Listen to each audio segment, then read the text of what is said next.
Assalamualaikum anak-anak.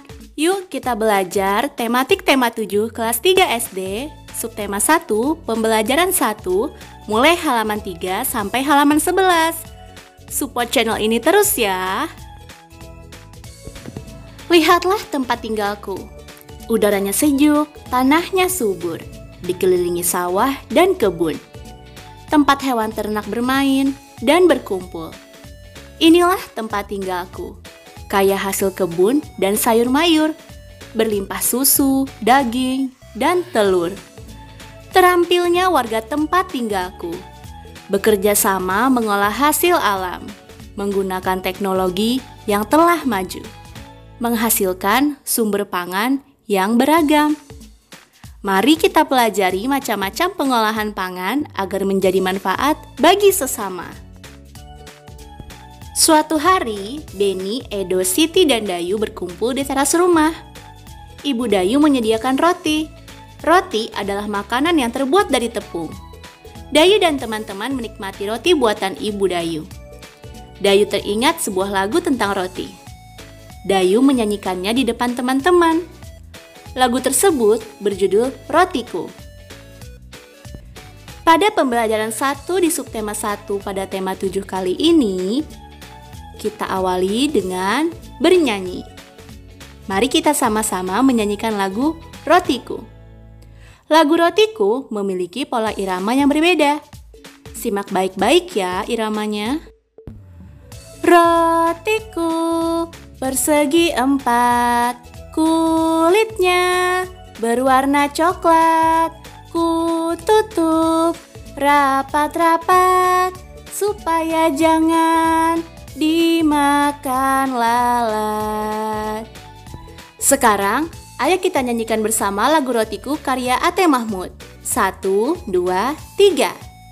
Rotiku persegi 4, kulitnya berwarna coklat, ku tutup rapat-rapat supaya jangan dimakan lalat. Nah, itulah tadi lagu Rotiku karya Ate Mahmud. Kalian bisa mempelajarinya lagi lebih lanjut. Lagu Rotiku memiliki pola irama yang berbeda.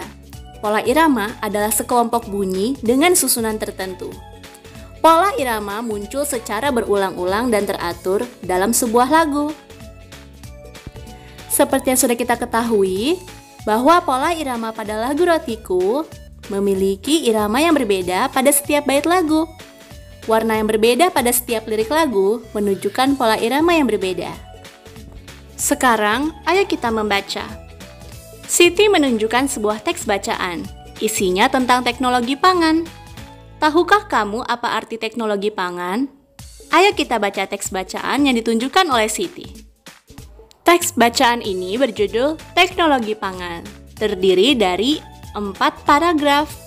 Paragraf pertama ibu tandai dengan kotak merah, paragraf kedua ditandai dengan kotak berwarna kuning, paragraf ketiga kotak hijau, dan paragraf keempat ditandai dengan kotak biru. Jadi kalian sudah bisa membedakan ya apa itu paragraf? Nah sekarang yuk kita mulai membaca teks berikut. Teknologi pangan. Alam Indonesia sungguh kaya. Kacang kedelai, jagung, dan kelapa adalah hasil pertanian. Telur, daging, dan susu adalah hasil peternakan. Semua itu adalah sumber pangan kita. Pangan artinya makanan. Alam Indonesia menyediakan sumber pangan kita.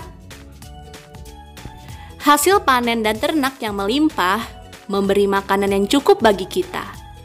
Akan tetapi, hasil pertanian dan peternakan tidak dapat bertahan lama. Makanan itu dapat membusuk. Makanan busuk harus dibuang. Hasil panen harus diolah agar tidak cepat membusuk. Mengolah hasil panen dilakukan dengan teknologi pangan. Teknologi pangan adalah penggunaan ilmu pengetahuan untuk mengolah pangan. Teknologi pangan dapat menghasilkan makanan baru. Teknologi pangan menjaga agar makanan tidak cepat membusuk. Hasil panen berlimpah dapat diolah menjadi makanan baru. Kacang kedelai dapat dibuat menjadi tahu, tempe, dan kecap. Susu sapi dapat diolah menjadi mentega, susu bubuk, dan keju. Teknologi pangan mengolah makanan agar tahan lama. Teknologi pangan sangat bermanfaat bagi kehidupan. Pertanyaan pertama, apa arti dari pangan? Pangan artinya makanan. Kita bisa menemukan jawabannya pada paragraf pertama yang diberi tanda kotak merah. Pertanyaan kedua, apakah hasil panen pertanian dan peternakan dapat bertahan lama?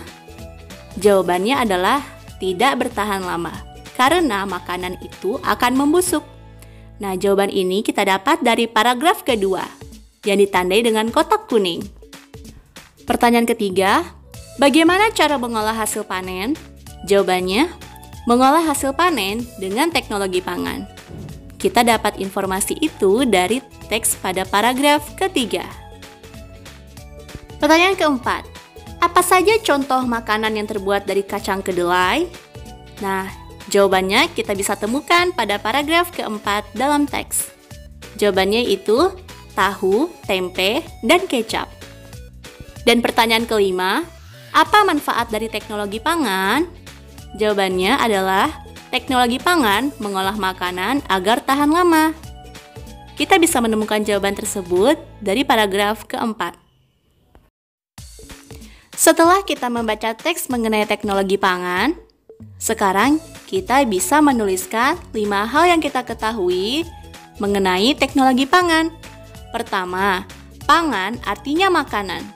Kedua, pangan dapat berasal dari hasil pertanian dan peternakan. Ketiga, hasil panen tidak tahan lama dan harus diolah. Keempat, teknologi pangan mengolah hasil panen agar tidak cepat busuk. Dan yang kelima, teknologi pangan sangat bermanfaat agar makanan tahan lama. Nah, 5 hal tadi dapat kita ketahui karena kita sudah menguasai teks bacaan mengenai teknologi pangan dan kita dapat mengambil kesimpulannya dari masing-masing paragraf. Suatu hari, Ibu Edo sedang membuat tahu. Edo mengajak teman-teman untuk melihatnya. Semua tertarik dan ingin belajar membuat tahu. Cara membuat tahu cukup mudah. Pertama, ibu menghaluskan dan merebus kedelai. Hasil rebusan disaring hingga tak ada ampas. Kemudian, hasil rebusan dimasak lagi hingga menjadi susu kedelai. Setelah diberi cuka dan didinginkan, adonan tahu siap dicetak. Ibu Edo mengukur luas kain untuk menyaring tahu dengan menggunakan satuan tidak baku. Ada kain A dan kain B. Kain menutup seluruh permukaan tahu. Setelah tertutup, kemudian diukur dengan menggunakan satuan luas, maka akan terlihat seperti gambar di bawah ini. Edo dan teman-teman menghitung banyak tahu yang menutupi seluruh permukaan A dan B. Kita hitung setiap satuan luasnya ya. Ada berapa satuan luas di kain A? Ada berapa satuan luas di kain B?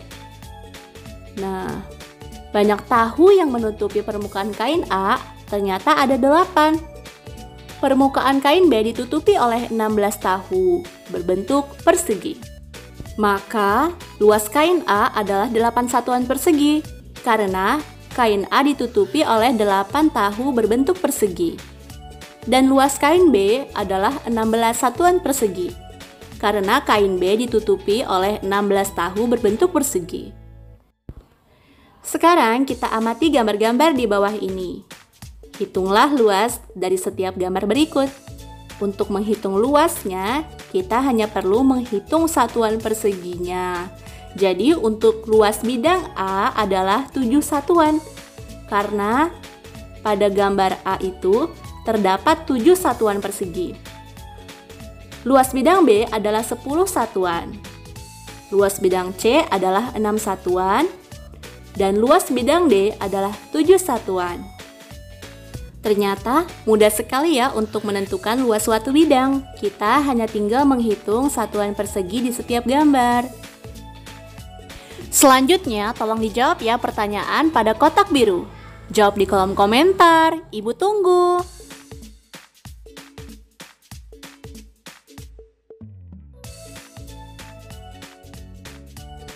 Baiklah anak-anak, sampai di sini dulu ya penjelasan Ibu kali ini. Terima kasih banyak atas perhatiannya. Jangan lupa subscribe biar nggak ketinggalan materi berikutnya. Wassalamualaikum warahmatullahi wabarakatuh.